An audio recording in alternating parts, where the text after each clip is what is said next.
Bem, volte-se comigo nesta manhã a palavra do Senhor que se encontra no Evangelho de Mateus. Eu abro no capítulo de número 19, para ler dos versículos de número 13 ao versículo de número 15.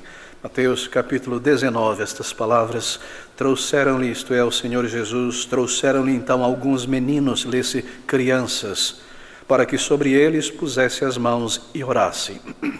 Mas os discípulos os repreendiam. Jesus, porém, disse: deixai os meninos e não os estorveis de vir a mim, porque dos tais é o reino dos céus. E tendo-lhes imposto as mãos, partiu dali. Bem, o que nós temos nesta manhã, neste texto da palavra de Deus, são princípios para o serviço do Senhor, em particular no evangelismo de crianças e adolescentes, e também desafios para os discípulos de Cristo, princípios e desafios para os discípulos do Senhor Jesus Cristo. Eu inicio aqui no versículo 13. O Senhor Jesus Cristo, ele continua o treinamento dos seus apóstolos. Aqui eles já são chamados de apóstolos desde o capítulo 10, mas ainda não são de fato apóstolos em seu treinamento, porque o treinamento não foi concluído ainda. E nós iremos perceber nestas próximas linhas que há ainda muitas lições para os apóstolos do Senhor Jesus Cristo antes de estarem prontos e serem empoderados pelo Espírito Santo em Pentecostes, então se espalharem por todo o mundo pregando o Evangelho. E aqui está, na verdade, no versículo 13, um grave erro dos discípulos. Um grave erro na compreensão dos discípulos a respeito desta faixa etária de um ser humano que é a infância e a adolescência. O erro é este: eles pareciam pensar, sentir que almas em crescimento, crianças e adolescentes, não deveriam ser trazidas à presença do Senhor Jesus Cristo, que o ministério do Senhor Jesus Cristo tinha a ver apenas com os adultos. Este era o grave erro na mente desses discípulos, que o Evangelho de Cristo não era para crianças e adolescentes. Somente adultos, segundo a maneira deles pensarem, estavam aptos a receberem algum benefício do ensino do Senhor Jesus Cristo. E assim nós lemos no versículo 13, que trouxeram-lhe provavelmente os pais ou tutores, alguns meninos, no original crianças, para que sobre eles o Senhor Jesus pusesse as mãos e orasse, mas veja, os discípulos os repreendiam. Eles se colocavam entre o Senhor Jesus e os pais daquelas crianças para impedir as crianças de serem trazidas ao Senhor Jesus Cristo. Talvez que o Senhor Jesus Cristo não deveria ser perturbado em seu grande ministério para com adultos por meras crianças que não entenderiam nada do que ele tinha a dizer. Esta era a maneira dos discípulos pensarem, mas vejam, o Senhor já tinha dado esta aula na faculdade, no seminário dos apóstolos, e eles não aprenderam. E assim o Senhor Jesus Cristo precisou ensiná-los novamente. Você se recorda no capítulo 18, no versículo 2 ao versículo de número 3, e Jesus, chamando um menino, uma criança, o pôs no meio dos apóstolos, não para eles brincarem com aquela criança e se entreterem, mas para aprenderem com elas, e disse: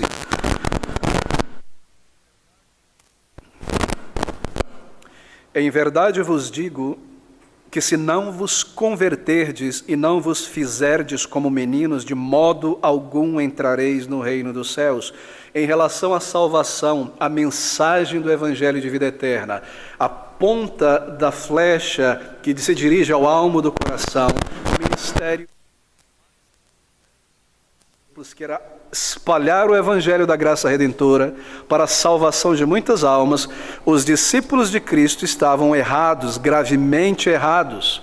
Observe Jesus no versículo 1, naquela mesma hora, chegaram os discípulos a Jesus dizendo: quem é o maior no reino dos céus?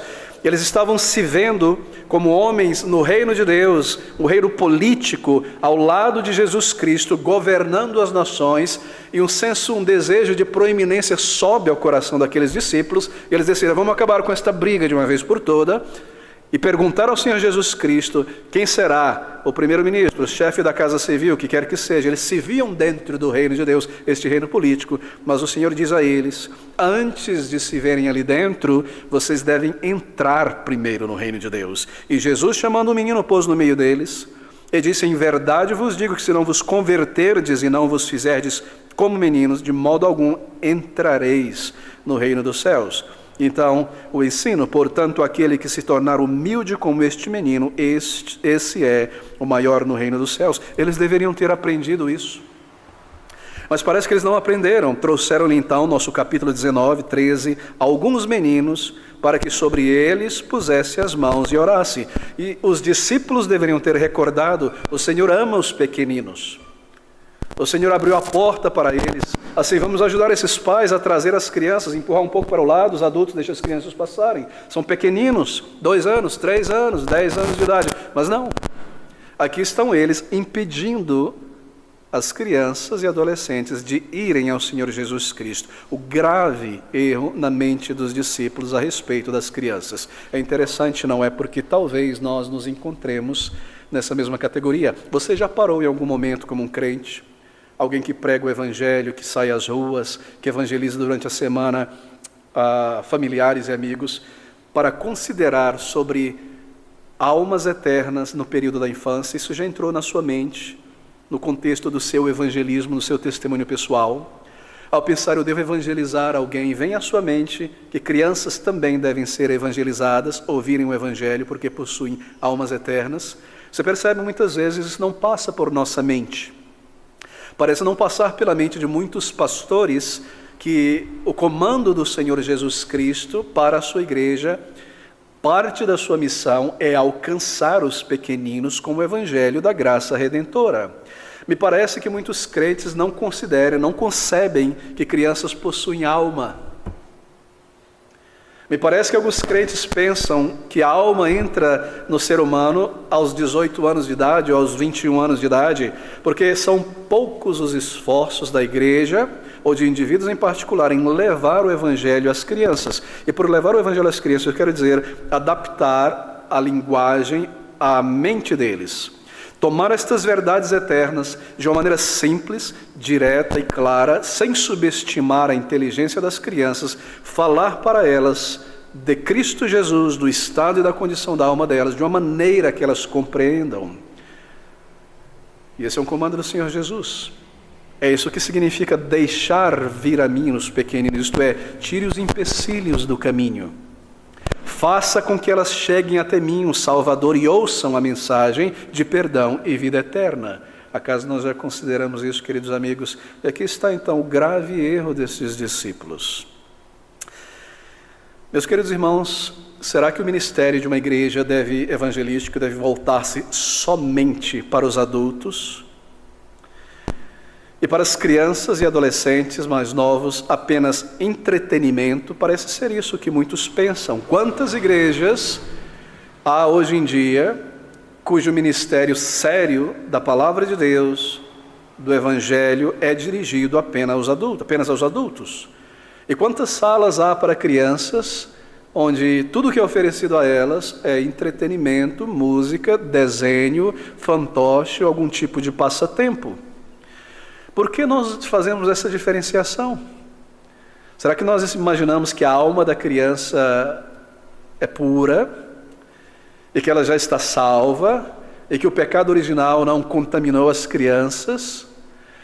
Será que nós cremos que crianças não podem compreender o evangelho auxiliadas pelo Espírito Santo e serem salvas ainda na infância?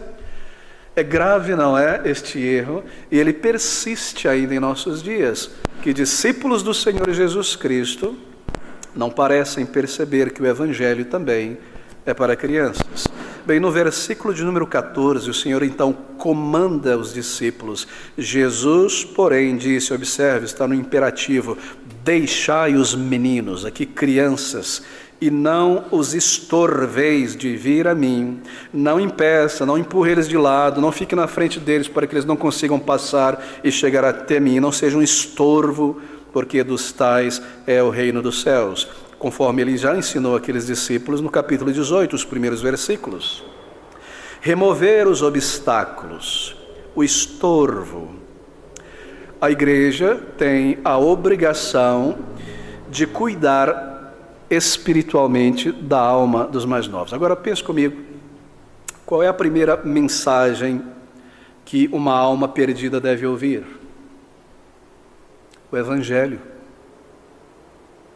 O Evangelho deve ser trazido às crianças e adolescentes de uma forma que elas compreendam. A igreja tem, da parte de Cristo, uma responsabilidade de não somente ir atrás delas, reuni-las e evangelizá-las, como também de tirar todo o estorvo. Quais seriam os estorvos no caminho de uma igreja para evangelizar crianças e adolescentes? São muitos, não é? Há igrejas que simplesmente focam nos adultos e nada mais. Crianças são uma espécie de apêndice. A gente tem que fazer alguma coisa, senão vai ter algazarra aqui, vamos ter uma salinha para eles.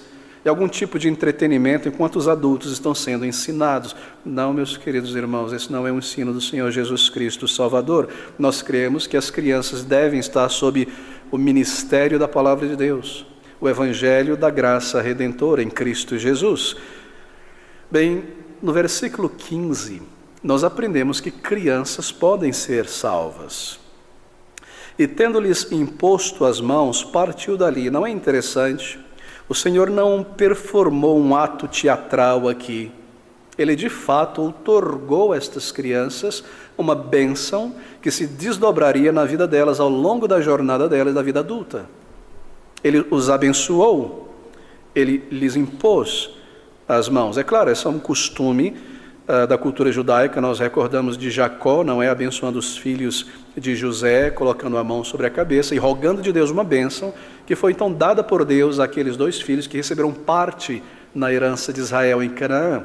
O Senhor está abençoando estas crianças. Poderia o Senhor simplesmente abençoá-las com uma bênção material e deixá-las perdidas? É claro que não. E parte desta bênção é o comando que Ele dá à sua igreja de alcançá-las com o Evangelho. Bem, você sabe, talvez já tenha conhecido, eu já conheço ainda muitas pessoas que foram verdadeiramente regeneradas, salvas, ainda na infância e na adolescência.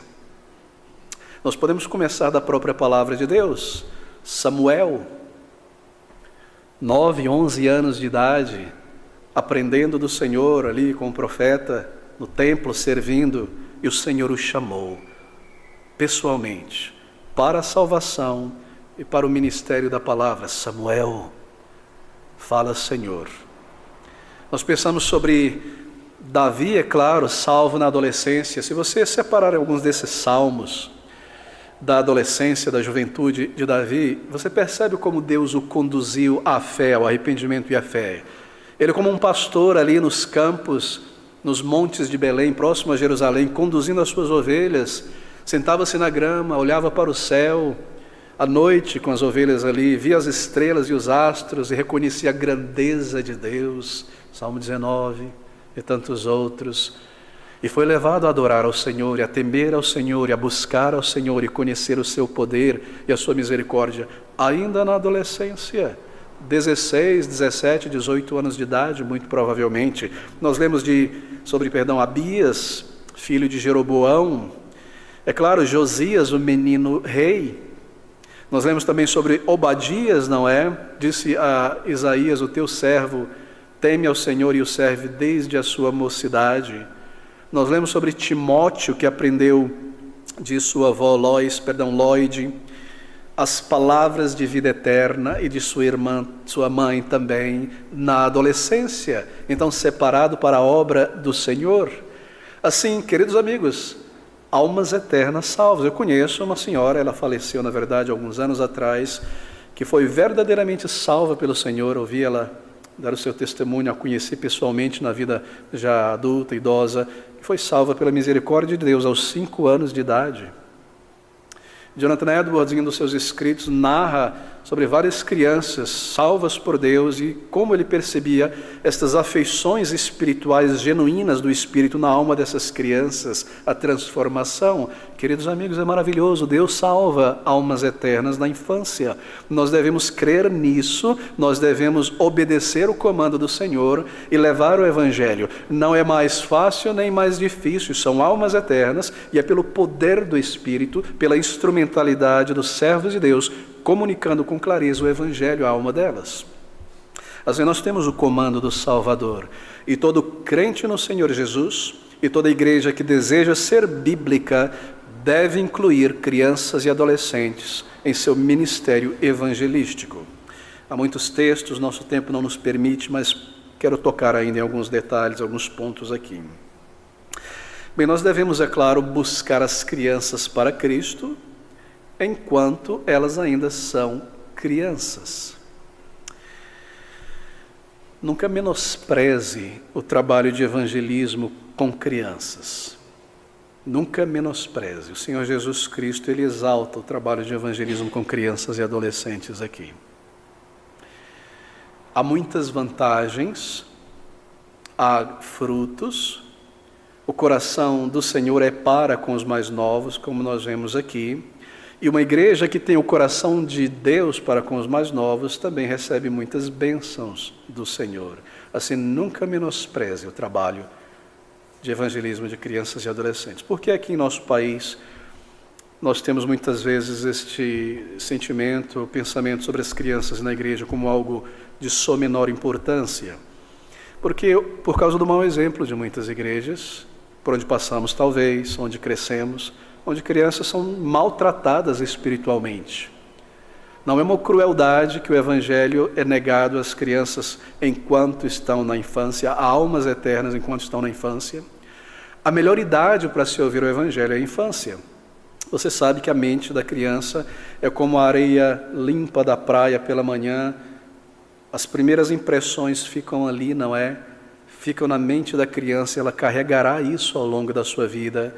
Ensina a criança o caminho em que deve andar, é um princípio, até quando envelhecer não se afastará dele. Por quê? Porque estas pegadas iniciais, estes princípios iniciais foram colocados ali, princípios de temor a Deus. O temor ao Senhor é o princípio da sabedoria, o início, os passos iniciais.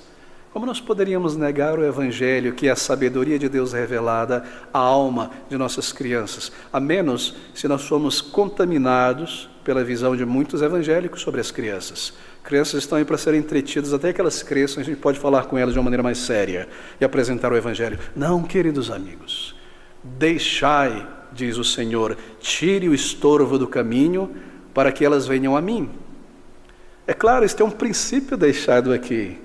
É a respeito do Evangelho, porque isso seria narrado e registrado aqui, apenas como uma curiosidade. Olha como o Senhor ele gosta de crianças, né? Tem gente que não gosta, prefere os adultos, o Senhor gostava de crianças. Não, é uma lição espiritual aos seus apóstolos e deve reverberar em nós e permanecer em nós, está sobre os nossos ombros. Então a responsabilidade de alcançá-las. Observe algo muito, muito importante também aqui, porque há igrejas que parecem compreender a responsabilidade que têm, mas elas torcem muitas vezes, e no lugar de levar as crianças a Cristo, levam a outro lugar. Observe, trouxeram então alguns meninos, para que sobre ele pusessem as mãos e orassem, mas os discípulos os repreendiam. Jesus, porém, disse: deixai os meninos, e não os estorveis de vir a mim. Veja, é conduzir a mente das crianças a Cristo. É isso que ele quer dizer. Deixai os pequeninos vir a mim. É levar as crianças a Cristo e não às águas batismais do batismo infantil.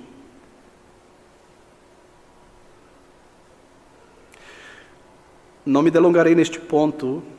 Já lidamos muitas vezes. Sem Cristo não há cristianismo, não há cristão. Você pode tomar uma criança, batizá-la, dar a ela um certificado de batismo, colocar a ceia do Senhor na boca dela, abrir e colocar, o que quer que seja, mas isso não o torna um cristão em hipótese alguma. Porque ser um cristão é uma obra do alto, é a regeneração do Espírito, é aquele que crer e receber, e então, como um símbolo do que já aconteceu, ser batizado. E batismo tem que ser por imersão, porque somente a imersão representa morrer com Cristo, afundar na água e ressuscitar com Ele. Se você muda o símbolo com um pouquinho de água, você muda a mensagem. Crianças, bebês, deixe-me refrasear aqui, bebês não podem compreender ainda esta mensagem para responder pela fé em arrependimento. Assim elas estão crescendo, nós queremos levá-las ao conhecimento de Cristo. Este é o comando: deixai as crianças virem a mim. Há uma diferença muito grande em institucionalizar o filho de um crente na religião cristã e conduzi-la a Cristo.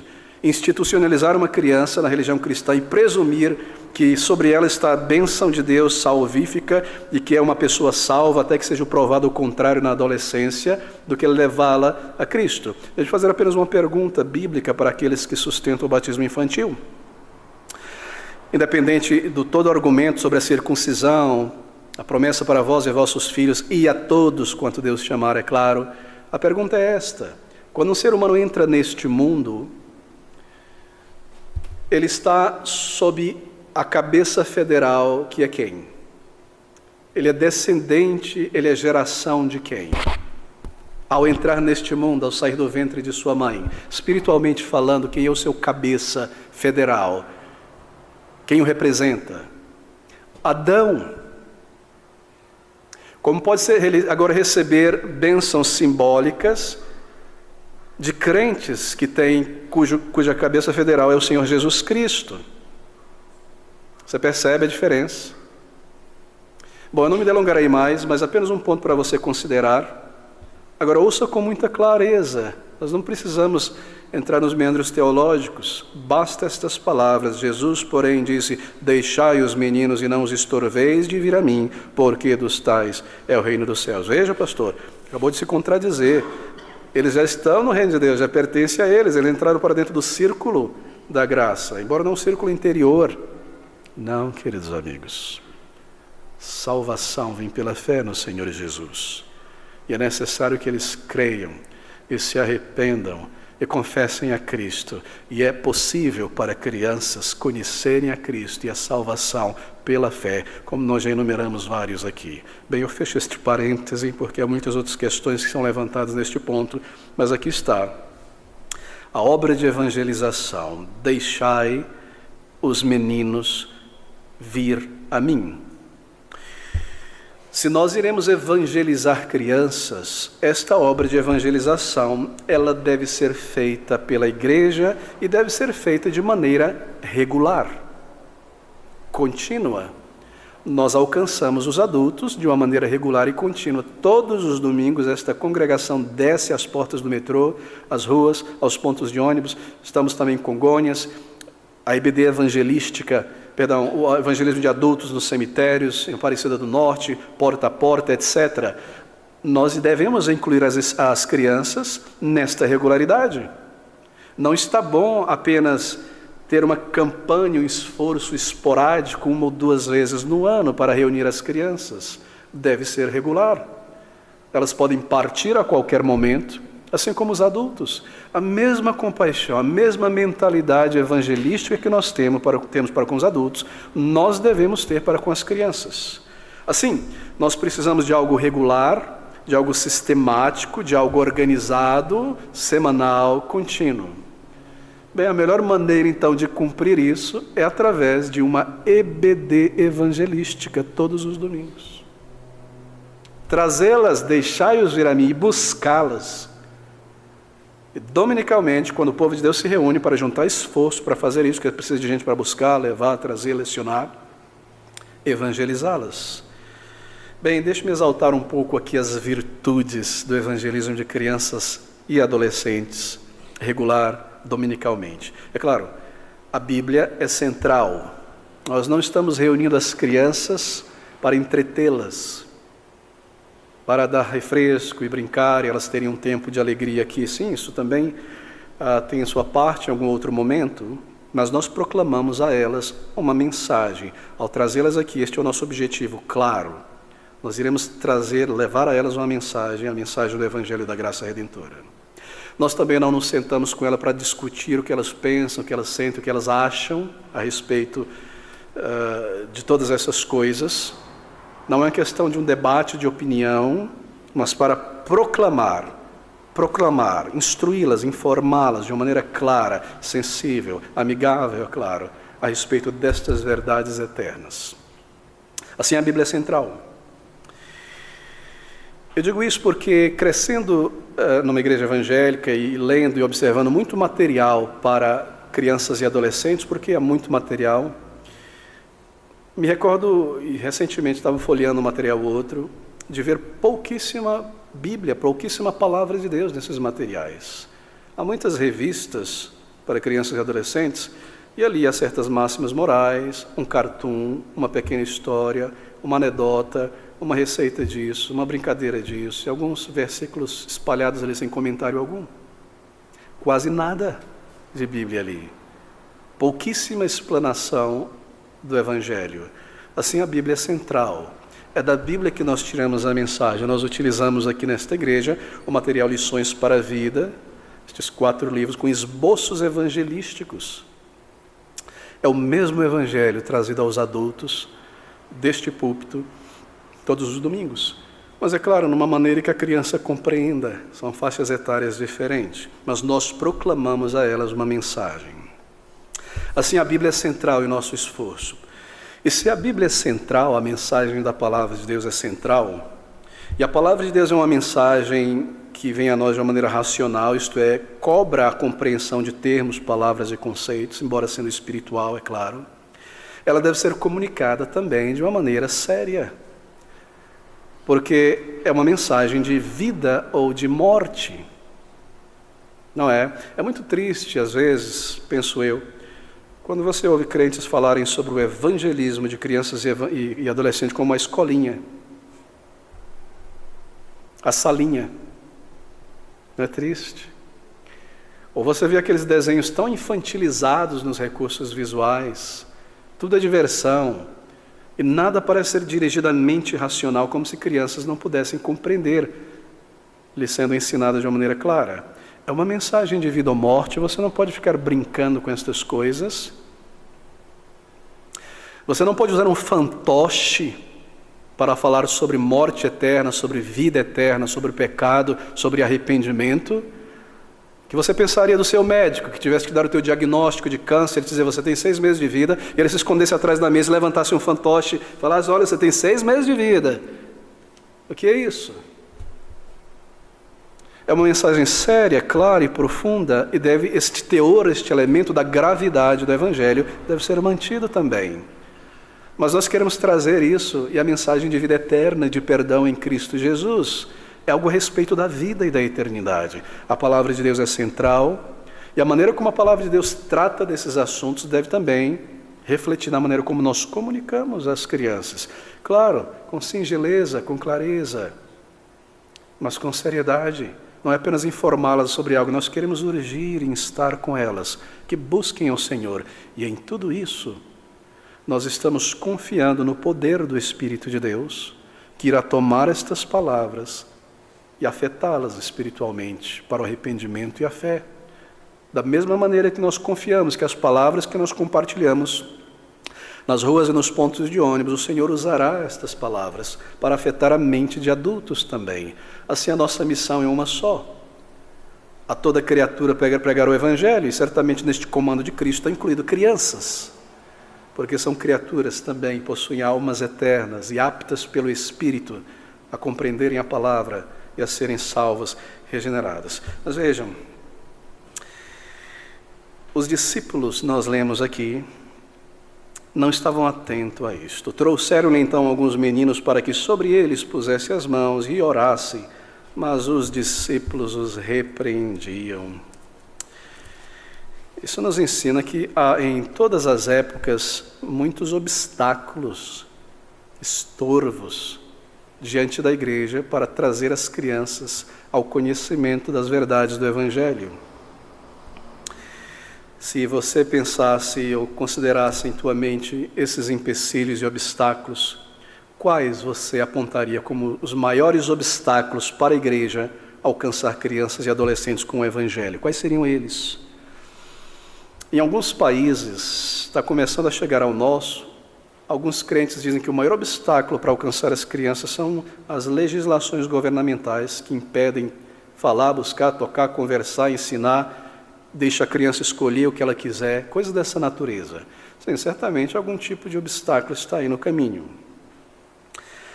Muitos pais aqui no Brasil dizem que a maior dificuldade é o entretenimento, sobretudo no domingo, futebol, os programas, os games, os pais que querem almoçar na casa de fulano e beltrano e não podem levar a criança para a EBD evangelística. Certamente isso é um grande obstáculo. Há outros também, não é? Há o sistema educacional que tenta diluir tudo que elas aprenderam no domingo, durante a semana, ensino ateu, teoria da evolução, imoralidade. E as pessoas apontam, crentes apontam em todas as direções, a cultura, o governo, o entretenimento, etc, etc. Agora, preste bem atenção nisso aqui, meus queridos irmãos. Porque quando nós levantamos questões, nós devemos voltar à palavra de Deus. Você observou aqui a última parte do versículo 13. Mas os discípulos os repreendiam, os estorvavam, os impediam. Não é realmente chocante? Eu me surpreendo com essas palavras sempre que eu volto a lê-las. O maior impedimento para alcançar crianças, levar Cristo a elas e elas a Cristo, nos dias do Senhor Jesus, eram os próprios discípulos do Senhor Jesus Cristo. As pessoas que ouviram as parábolas, as explicações, os testemunhos, os milagres, o ensino sobre as crianças, que andaram, que conversaram com o Senhor, que conheceram o seu coração de amor, de misericórdia, sua bondade, sua graça, foram os maiores estorvos para o evangelismo de crianças e adolescentes, os maiores obstáculos no caminho da geração em crescimento para ir a Cristo. E em nossos dias, confesso que os maiores obstáculos para levarmos crianças e adolescentes a Cristo são adultos que não possuem a mente de Cristo, que não têm o coração e a compaixão de Cristo, crentes que não têm a compaixão de Cristo por elas. E você percebe isso de duas ou três maneiras. Primeiro, não há muitas vezes qualquer iniciativa para de fato evangelizar regularmente as crianças em igrejas. Segundo, por mais que se insista muitas vezes e ensine os adultos, parece que não cai a ficha na mente e muitos continuam desdenhando o ministério de alcançar crianças e adolescentes como algo secundário, subalterno ao alcance dos adultos. Isso parece permanecer na mente. Mesmo na mente de muitos trabalhadores com crianças e adolescentes, parece que eles têm que fazer um esforço gigantesco, maior do que para alcançar adultos. Há determinadas igrejas, focadas muitas vezes em programas para os crentes, um calendário de programas ao longo de todo o ano, festa, almoço, passeio, acampamento, encontro, reunião, confraternização, isso. E igreja me parece ser para alguns o prédio e não as pessoas, e o investimento material dos recursos do povo de Deus. Eu estou falando isso por experiência, por ter passado por alguns desses lugares. A maior parte do investimento é para estas confraternizações e passeios, para ter a melhor qualidade possível, em hotéis, o que quer que seja, e para embelezar a igreja de Cristo, que eles querem dizer o prédio. E tudo de luxo possível. E aí, é claro, se você investe nas paredes, nos bancos, etc, oh, meu querido amigo, vai doer, não é? Quando você vê uma criança ali rasgando o banco, colocando chiclete embaixo, criança dá trabalho, trazer criança aqui para o nosso prédio novo, nós vamos sujar o carpete. Não é triste? Mas eu já ouvi isso. Parece realmente inacreditável. Trazer crianças e buscá-las no bairro, no meu carro novo, Não tem asfalto naquele bairro. Eu passei o sábado lavando meu carro e passando pretinho na roda e silicone nos plásticos e tudo mais. No meu carro, não. Essa tem sido a mentalidade de muitas pessoas. Reuni-las no domingo à tarde, sim, porque é o dia que o povo de Deus está disponível para juntar força. Não. Domingo à tarde eu já comprei uma churrasqueira nova e eu já pensei como eu vou usá-la nos domingos. Primeiro eu vou chamar meus primos e a família, Beltrano. Domingo, dia do Senhor. Criança, logo criança. Essa é a mentalidade na cabeça de muito crente. Nos dias do Senhor Jesus, os principais obstáculos foram estes crentes. E muitas vezes, crentes que possuem uma grande cabeça, com muita informação teológica, possuem um coração mirrado, bem diferente do coração de Cristo Jesus. E isto é provado na maneira como nós pensamos e sentimos em relação às crianças e adolescentes. É uma prova do coração de uma igreja. Assim um comando: deixai os pequeninos virem a mim. Seguidores do Senhor Jesus Cristo, os maiores obstáculos. Quanto poderia estar sendo feito por congregações que têm aí 50 pessoas, 100 pessoas, para alcançar regularmente a geração em crescimento? São quantas as EBDs realmente evangelísticas que você ouve a respeito em nossa cidade? Você conta em uma mão. Regular, alcançar. No máximo, às vezes, uma EBF, Escola Bíblica de Férias, e grande parte ali do esforço é para entreter as crianças. Contrata-se um palhaço, ou o pastor veste-se de palhaço, e coisas dessa natureza. Eu não estou inventando, não. E você trata almas eternas desta maneira, e espera que elas sofram a lavagem cerebral deste mundo na escola, e se tornem adultos tortos, institucionalizados como mundanos, duros de alcançar, presos a pecados e a vícios, e tente alcançar essas pessoas. Quando você desprezou elas enquanto estavam sendo formadas, o melhor momento para alcançá-las. A igreja às vezes dá marcha ré, não é? E Satanás, ele não perde tempo, ele está na escola, ele quer alcançar a mente das crianças. Ele quer alcançar, ele está no game, ele está em todo lugar onde ele possa formar alguma ideia errada, desviá-la do temor a Deus. Satanás anda de avião supersônico para cumprir o seu propósito. E as igrejas de carro de boi, 2 vezes no ano reunir as crianças? Não, meus queridos amigos. Coração de Cristo, nosso coração para com os mais novos. Ouça essas palavras de amor, de comando, de misericórdia. Jesus, porém, disse: deixai os meninos, e não os estorveis de vir a mim, porque dos tais é o reino dos céus. E tendo-lhes imposto as mãos, abençoando-os, partiu dali. E eis que alguém, aproximando-se, disse-lhe: bom mestre, que bem farei para conseguir a vida eterna? Bem, se você abrir comigo em Lucas, no capítulo 18, deixar marcado ali porque nós voltaremos algumas vezes, Lucas nos diz que ele era um jovem e que ele era um príncipe. Lucas 18, e perguntou-lhe um certo príncipe, dizendo: bom mestre, que hei de fazer para herdar a vida eterna? É difícil dizer a idade dele, mas era jovem, 30 anos no máximo aqui. Ele era um príncipe, isso quer dizer que ele era alguém de destaque, como Nicodemos, um príncipe em Israel, muito provavelmente, apesar da pouca idade, um membro dos 70 do Sinédrio, que governava, que conduzia Israel sob os romanos. Nós lemos que ele era conspicuamente rico, porque nos é dito mais adiante que ele foi embora triste porque tinha muitas propriedades. O negócio dele era especulação imobiliária, comprar apartamento, comprar kitnet, especular, tinha muito dinheiro, mas muito dinheiro. E este jovem príncipe, membro do Sinédrio, rico, ele se aproxima do Senhor Jesus Cristo e faz uma pergunta muito interessante. Ele diz: bom mestre, que bem farei para conseguir a vida eterna.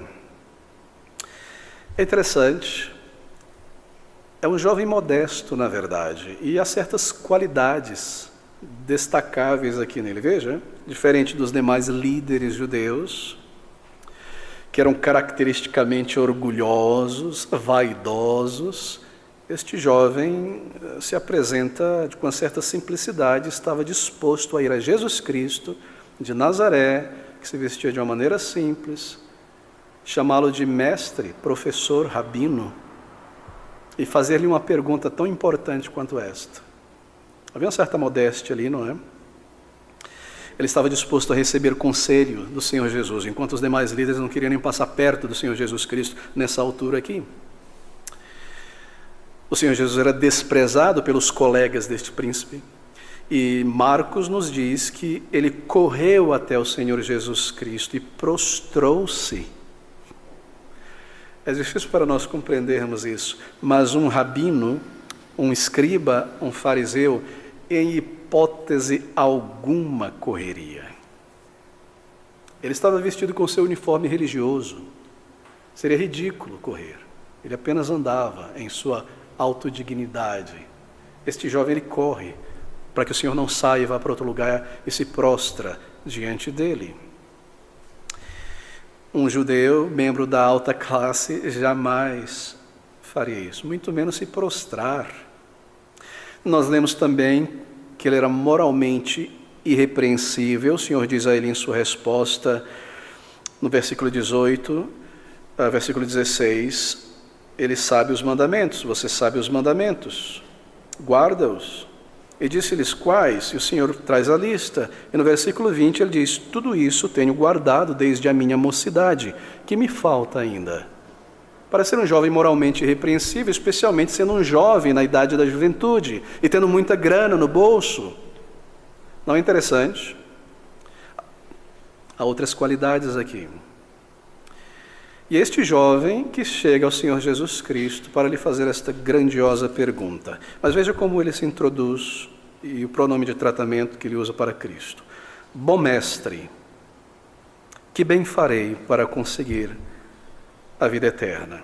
E mais interessante do que isso é a resposta do Senhor Jesus. E ele disse-lhe, por que me chamas bom? Não há bom senão um só, que é Deus. Não há bom. Por que me chamas bom? Bem, há uma pequena dificuldade aqui na tradução. Quando nós comparamos com algumas outras traduções, em outras línguas, em português também, me parece que eles acertam um pouco mais do que a nossa. Observe o jogo de palavras. Bom mestre, que bem farei para conseguir a vida eterna. E ele diz, por que me chamas bom? Na verdade, no original, melhor traduzido seria o seguinte, por que me perguntas a respeito do bem? Porque ele faz esta pergunta, que bem farei para conseguir a vida eterna? Assim, o Senhor está se referindo a isso. E não a primeira declaração, bom mestre, mas que bem farei? E ele disse, por que me perguntas, me chamas, vem a mim perguntar a respeito do bem? Essa é uma tradução um pouco mais precisa do que a que nós temos aqui.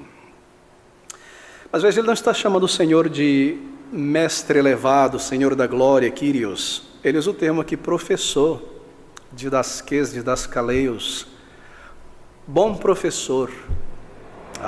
Nós começamos a perceber algo aqui. E a resposta do Senhor tem isso em vista. E assim ele responde, há somente um, senão um só, bom, que é Deus. Por que me perguntas a respeito do bem? Que bem devo fazer para entrar na vida eterna? E na sequência ele diz, há um só bom, que é Deus. Bem, entenda. Ele se aproxima do Senhor Jesus e diz, rabino, bom mestre. O Senhor não aceita esse complemento. Porque ele está igualando o Senhor Jesus Cristo a qualquer rabino. Você percebe? Há um só que é bom.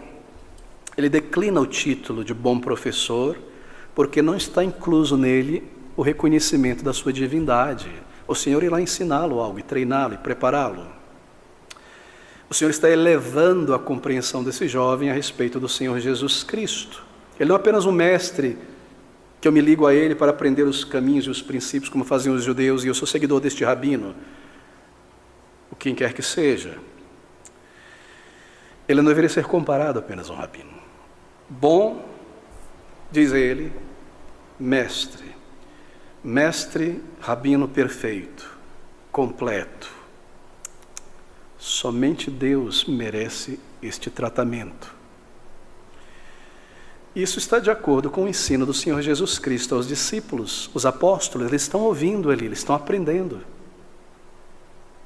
Em Mateus 23, de 9 a 12, você se recorda dessas palavras do Senhor? Ele volta a falar de uma maneira mais direta com os discípulos. Capítulo 23, de 9 a 12, ele diz: E a ninguém na terra chameis vosso Pai, porque um só é vosso Pai, o qual está nos céus. Nem vos chameis mestres, porque um só é vosso mestre, que é Cristo. Qual é o contexto aqui? É o mesmo lá do capítulo 18, eles estavam brigando por proeminência. O jovem chega diante do Senhor querendo levar a bola do Senhor, mas meramente um homem, bom rabino perfeito, o novo Gamaliel, etc. E o Senhor Jesus diz aos seus apóstolos por essa resposta: entre vocês, meus discípulos, não haverá isso. A ninguém chamei vosso Pai espiritual. Essa é a ideia. Será que o Senhor Jesus Cristo está dizendo que ele não pode ser chamado de bom e nós não podemos chamar ninguém de boa pessoa? Será que eu não posso chamar meu pai biológico de pai, minha mãe de mãe, e de um professor de mestre no sentido de quem me ensina? É claro que posso. O Senhor não está indo contra isso. Ele está ensinando aos discípulos e a nós que nós não devemos olhar para um ser humano e tomá-lo como um oráculo. Mestre perfeito, meu pai espiritual, meu guia espiritual. Somente Deus é completo e perfeito em sua palavra. Assim, a palavra de Deus, a pessoa do Senhor Jesus Cristo, é o que há de completo, perfeito.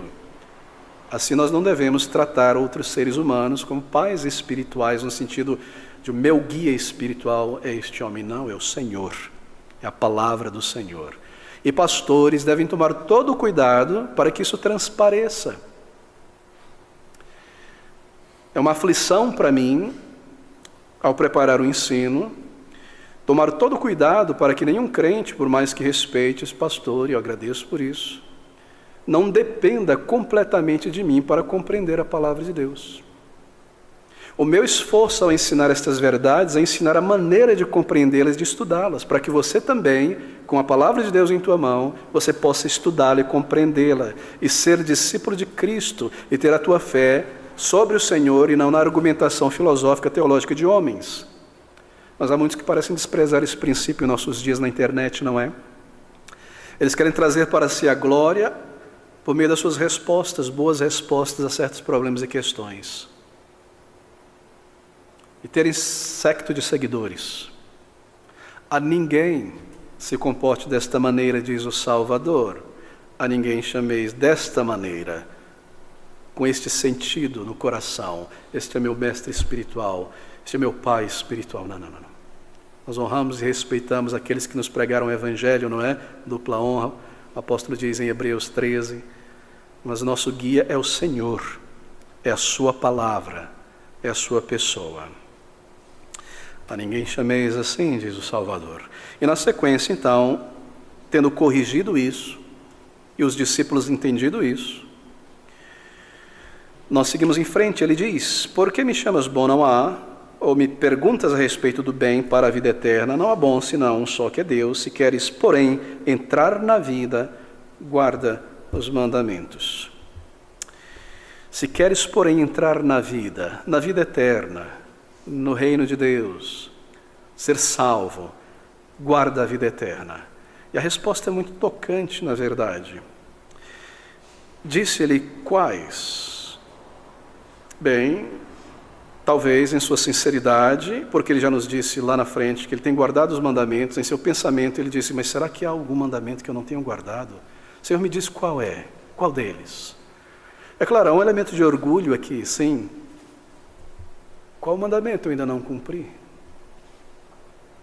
Cumpre os mandamentos.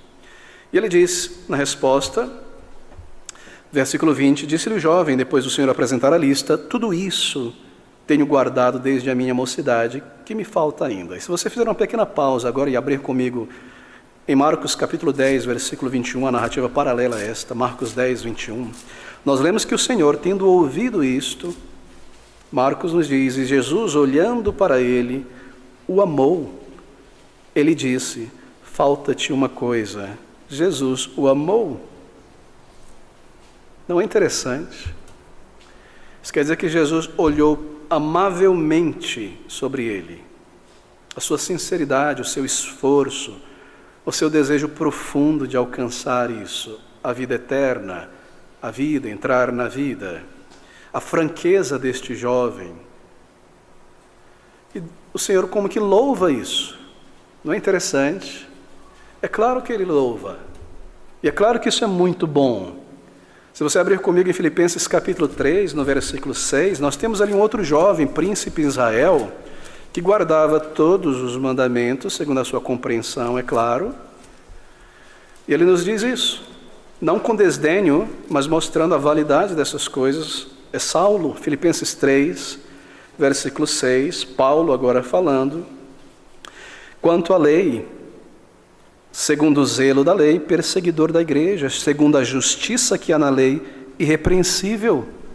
Paulo está dizendo: eu tenho guardado os mandamentos, eu era irrepreensível. Quem podia apontar o dedo dizendo que eu não amei pai e mãe e não cumpri os demais mandamentos? Muito bom, muito bom. Uma outra pergunta pode ser feita e respondida lá em Romanos 3, no capítulo de número, no versículo de número 1, se você abrir comigo também, ao versículo de número 2, o apóstolo Paulo faz uma pergunta nestas linhas. Ele está dizendo: diante de Deus não há judeu, não há grego, não há bárbaro. E a pergunta que se levanta então, versículo 1 de Romanos 3, qual é então a vantagem do judeu? E qual a utilidade da circuncisão? E a resposta não é nenhuma. Muita em toda maneira, porque primeiramente as palavras de Deus foram lhe confiadas, se alguns forem incrédulos. Ele segue mostrando a vantagem de ter nascido um judeu. Qual é a vantagem de nascer em um lar evangélico? Muita. De ser filho de crentes? Muitas. Se a palavra de Deus é honrada. Por quê? Porque você recebe desde a infância o temor ao Senhor, que vai te livrar da morte prematura, do vício prematuro, da tolice, de tantas coisas. Isso te salva? Não. Então qual é a vantagem? Muita. Você aprende desde o início o temor ao Senhor. Assim o Senhor olha amavelmente sobre este jovem que desde a infância aprendeu o temor do Senhor e a guardar seus mandamentos. E o honra. Assim é de muita vantagem criarmos nossos filhos no temor, no princípio que conduz à vida eterna. Será que eles estão em vantagem em relação ao mundano que não aprendeu nada? Sim. Será que eles têm algum mérito a mais para a vida eterna? Não. Mas se a fé vem pelo ouvir, e eles ouvem a fé desde a infância, então nós podemos entender que a grande ali probabilidade, não é? O Senhor ouvir o nosso clamor, eles serem poupados de coisas que tinham ceifado a vida deles. E se você aprende a palavra de Deus desde a infância de uma maneira séria e a entesoura, e você é salvo então pela misericórdia de Deus mais tarde, tudo aquilo que você aprendeu permanece com você e é aperfeiçoado. Você já entra na nova vida em Cristo com um diploma universitário. Pense sobre Spurgeon, pai pastor, avô pastor, lendo John Bunyan, o Peregrino, quase 100 vezes, lendo os Puritanos, 12 anos de idade, aprendendo e nos sermões. Todo aquele desespero e angústia dele aos 15 anos, salvo pela graça de Deus, pela fé somente. Então, entra na obra de Deus aos 16 anos. 17 anos estava pastoreando uma igreja no interior, 19 anos se torna pastor do tabernáculo metropolitano. Com toda aquela bagagem santificada por Deus.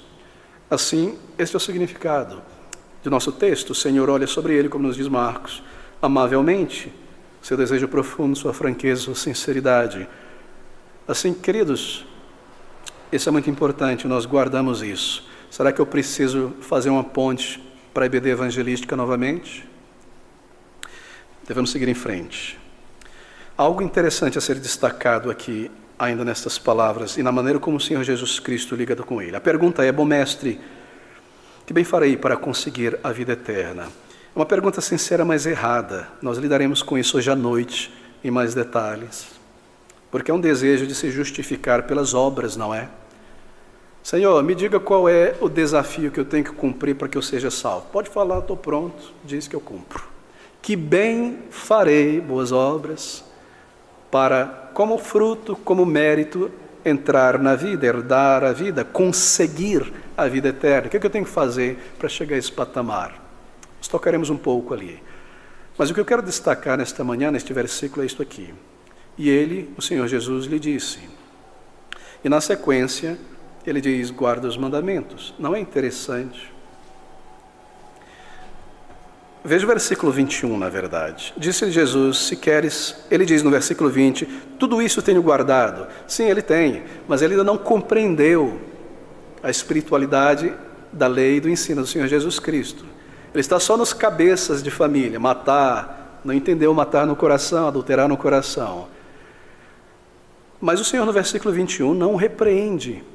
Disse-lhe Jesus: se queres ser perfeito, completo, vai e vende tudo o que tens e dá aos pobres e terás um tesouro no céu, e vem e segue-me. Em outras palavras, tome a sua cruz e siga-me, sacrifica tudo isso aí que está te prendendo.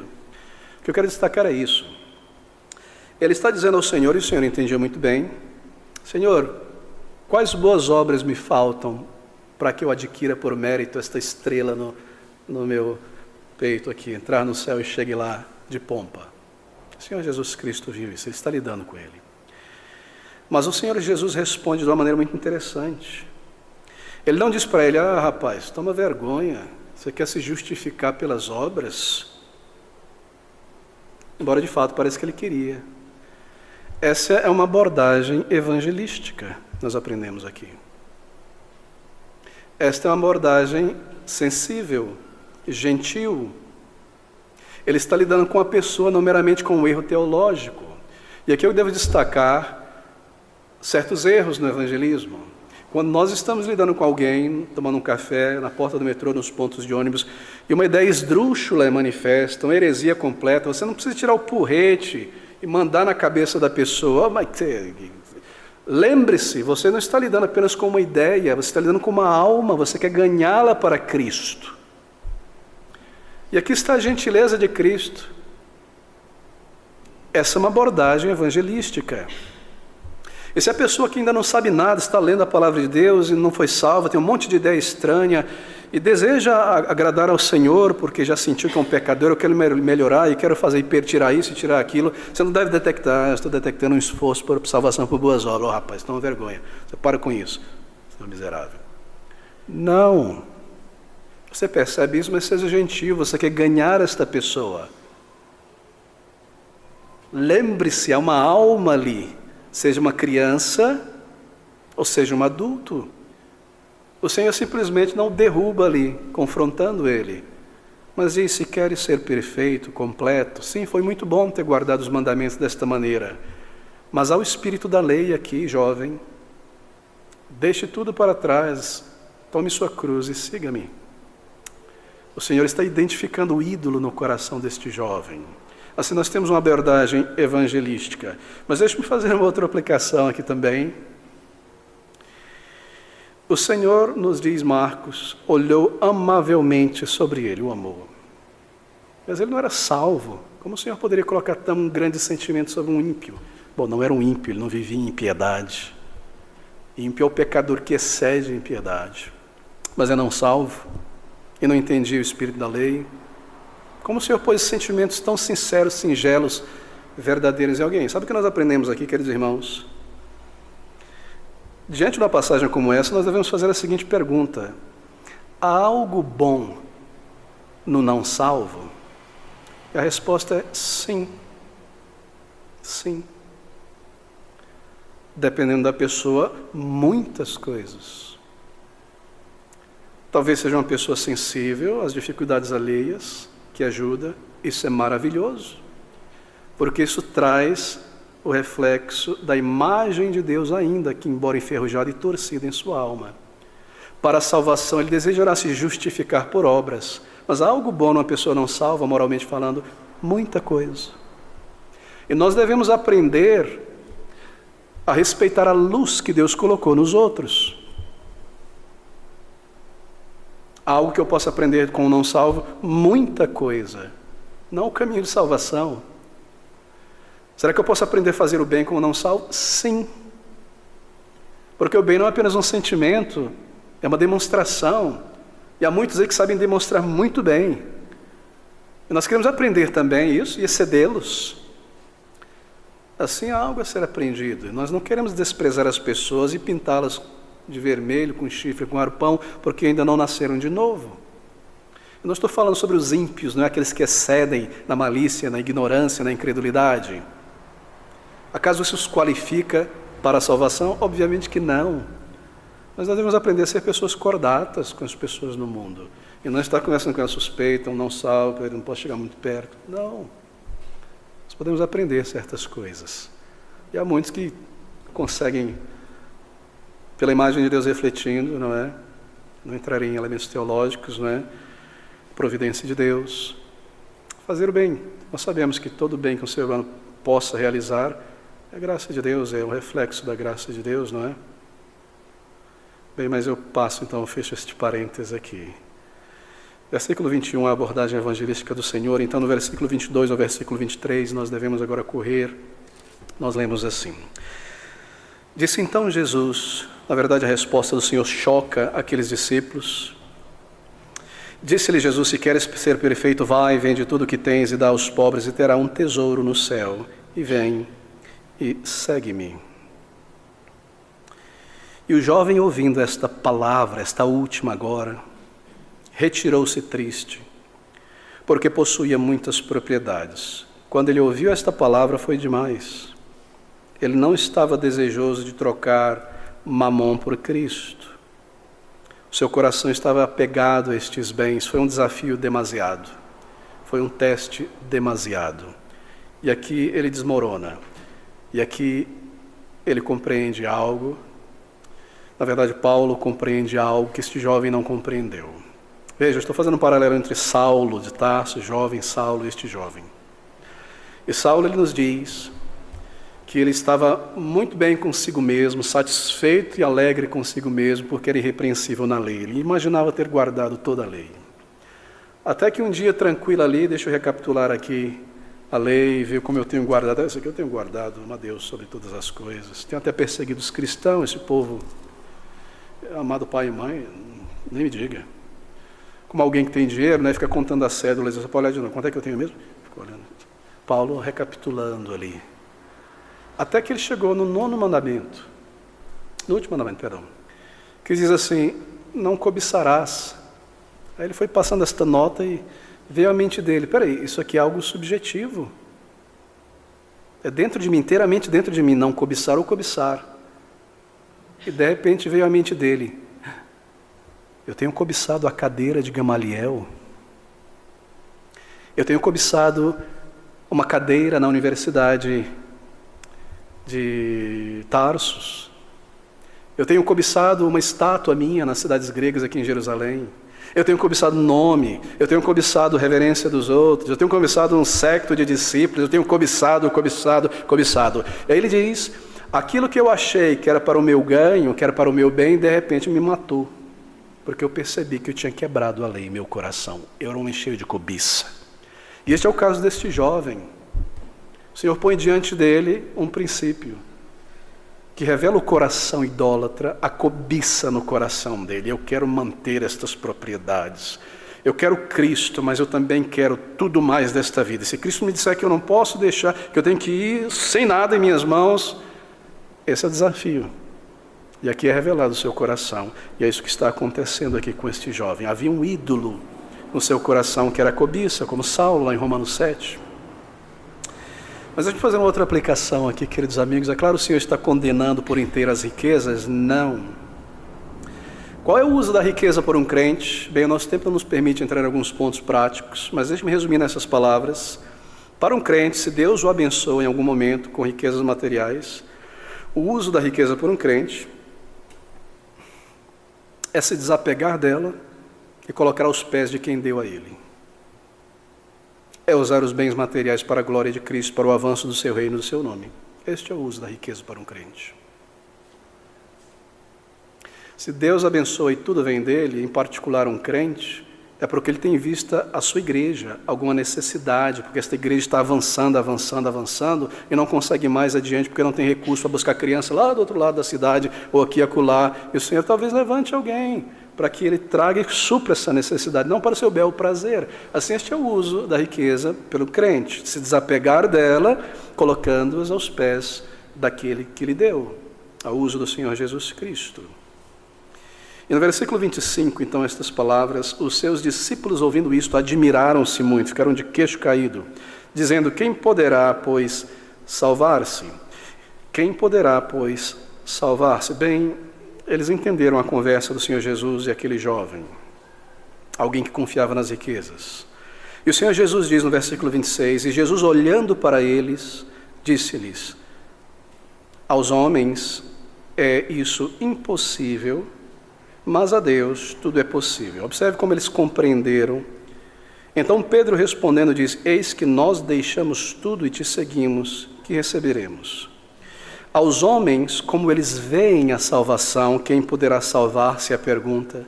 A resposta é: para os homens, como eles encaram ser salvo por meio de obras, é impossível. Para Deus tudo é possível. Então Pedro respondendo, disse-lhe, veja como ele prestou muita atenção à conversa: Senhor, é como se ele estivesse dizendo assim, ele não quis deixar suas propriedades e se juntar a ti, se juntar a nós como discípulo.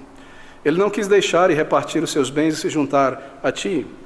Mas, Senhor, nós deixamos tudo, o barco, a rede, a tarrafa, e o Senhor acabou de dizer que para um rico, que nós achamos ser o primeiro, junto com o saduceu, o fariseu e o escriba, a entrar no céu pela sua riqueza, se alguém é rico porque Deus abençoou e ama essa pessoa, não é entre nós que somos pobres, já deixamos tudo. Então eles ouviram bem o que estava sendo dito ali. E o Senhor Jesus Cristo irá responder isso aqui, mas deixe-me voltar então para Marcos 10, 30, porque aqui é adicionado uma informação a mais. Marcos 10, versículo 30.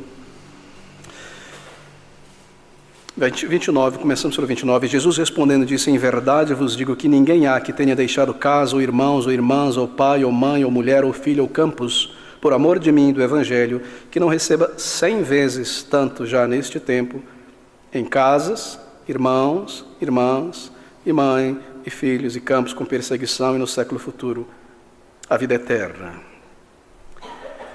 A resposta do Senhor Jesus foi esta. Versículo de número 28. Em verdade vos digo que vós que me seguistes, quando na regeneração o Filho do Homem se assentar no trono da sua glória, também vos assentareis sobre 12 tronos para julgar as 12 tribos de Israel. A condescendência do Senhor Jesus Cristo e o amor que ele tinha por esses discípulos é magnífica. Eles queriam sentar-se em tronos em Jerusalém. O Senhor está prometendo a eles tronos na Nova Jerusalém. Eles queriam riqueza e glória. O Senhor promete um outro tipo, mas não nega a eles. E ele diz para eles, não somente os discípulos, essa é o prêmio especial para eles, nós lemos em Apocalipse sobre isso, o nome dos apóstolos, na fundação da Nova Jerusalém, mas todo aquele que tiver deixado, 29, casas, ou irmãos, ou pai, ou mãe, ou mulher, ou filho, ou terra, por amor de meu nome, receberá 100 vezes tanto, pai, mãe, filho, mulher, marido, e herdará a vida eterna. Como assim? O Senhor Jesus Cristo está dizendo isso, que na conversão, deixar estas coisas como ídolos, não é que você tem que abandonar seu pai, sua mãe, mas se diante de você colocado pessoas, coisas ou Cristo, você virar as costas espiritualmente para essas coisas, para abraçar a Cristo, ou a herança, ou ser um crente em Jesus, manda embora a herança. Eles receberão tudo isso que deixaram para trás. Como assim? Bem, o Senhor está falando sobre a reconstrução, depois da conversão, a reconstrução de todos os relacionamentos sob uma base cristã. É isso que ele está dizendo aqui. Você receberá milhares de pais, ao nascer de novo. E milhares de mães, e milhares de filhos, e milhares de irmãos e irmãs, e casas maravilhosas, a igreja do Senhor Jesus Cristo. É isso que ele está dizendo. Irmãos na fé, que são mais chegados do que irmãos biológicos. E pais, irmãos maduros na fé para me ensinarem, mães. E queridos irmãos e amigos, muito, muito, muito mais. É claro, isso está de acordo com o ensino do Senhor Jesus Cristo. Volte comigo um momento para Mateus, no capítulo 12, versículo 48 e 50. Mateus 12, 48 e 50, você se recorda? Esta é a maneira como o Senhor vê para os crentes a reconstrução de todos os relacionamentos sobre esta base. Mateus capítulo 12, versículo de número 48 a 50. Ouça essas palavras. Alguém interrompe o Senhor Jesus Cristo e diz, versículo 46, começa aqui na verdade o contexto: e falando ele ainda à multidão, eis que estavam fora sua mãe, seus irmãos biológicos, pretendendo falar-lhe. Disse-lhe alguém: eis que estão ali fora tua mãe, teus irmãos, e querem falar-te. Ele, porém, respondendo, disse aos que falara: quem é minha mãe? E quem são meus irmãos? E estendendo a sua mão para os seus discípulos, disse: eis aqui minha mãe e meus irmãos, porque qualquer que fizer a vontade de meu Pai está nos céus. Este é meu irmão, irmã e mães. Deixar estas coisas, ou o amor idólatra por elas, para ir para Cristo, você receberá isso, porque será reconstruído em você todos esses relacionamentos sob a base que é Cristo. Ali está o Senhor Jesus Cristo na cruz, e a sua mãe biológica está ali perto, e o seu discípulo está ali perto. Ele diz à mulher: mulher, tu não és apenas a minha mãe, eis aí o teu filho. Está mostrando a divindade dele, mas ele está mostrando também a base do relacionamento. João não era filho de Maria. Filho, eis aí a tua mãe. E esse é o significado dessas palavras: todo aquele que tiver deixado casas, ou irmãos, ou irmãs, ou pai, ou mãe, ou mulher, ou filhos, ou terra, por amor de meu nome, receberá 100 vezes tanto, em alegrias, em sentimentos, de maneira prática. Tudo isso aqui nesta vida, na igreja, e ainda ao final herdará a vida eterna com todo este povo de Deus. Não é maravilhoso? É maravilhoso, queridos amigos. Mas deixe-me adicionar algo muito importante para nós concluirmos exatamente aqui. Lá em Marcos, no nosso texto, no capítulo 10, volte-se comigo, você deve ter percebido algo. Marcos 10, 30, que vem no pacote da salvação, com irmãos, irmãs e tantas coisas. Marcos 10, 30, que não receba 100 vezes tanto já neste tempo aqui, nesta vida, em casas, igrejas, irmãos, irmãs, e mães e filhos e campos. É maravilhoso a vida cristã aqui, sim, com perseguições. E no século vindouro a vida eterna. Perseguições. Filipenses 1, 29, Paulo completa este sentimento, dizendo aos filipenses exatamente isso. Filipenses 1, 29, porque a vós foi concedido em relação a Cristo não somente crer nele para serem salvos, como também padecer por ele. Isso desmantela todo o evangelho da teologia da prosperidade, não é? Alegrias com o povo de Deus, sérias perseguições no mundo, muitas vezes por pais, por mães, por irmãos, por colegas biológicos, desprezo, perder a herança. Foi o que aconteceu com aqueles discípulos em Atos capítulo 2. De tal maneira foram expulsos dos lares, do trabalho, que o povo de Deus precisava vender aquilo que excedia e repartir com os demais. E quanto desprezo muitos crentes precisaram enfrentar por crerem no Senhor Jesus Cristo. E nisso se cumpre a promessa do Senhor. E quantas alegrias com o povo de Deus. E nisso se cumpre as palavras do Senhor Jesus Cristo aqui. Esse é o chamado à perseguição. Ou melhor, a carregar o vitupério de Cristo. E quantos crentes estão experimentando isso hoje em tantas partes do mundo. Assim, queridos irmãos, dificuldades e provações e perdas e enfermidades e perseguições e a contradição dos homens não são estranhos à vida de um crente. São parte. Este mundo não é mais o nosso lar. Por isso estas coisas acontecem. Assim, deixe-me concluir. Nós vimos o amor do Senhor Jesus pelas almas da geração em crescimento, a responsabilidade da qual nós prestaremos contas a Cristo, de alcançar as crianças com o Evangelho, as glórias e os galardões de servir a Cristo desta maneira.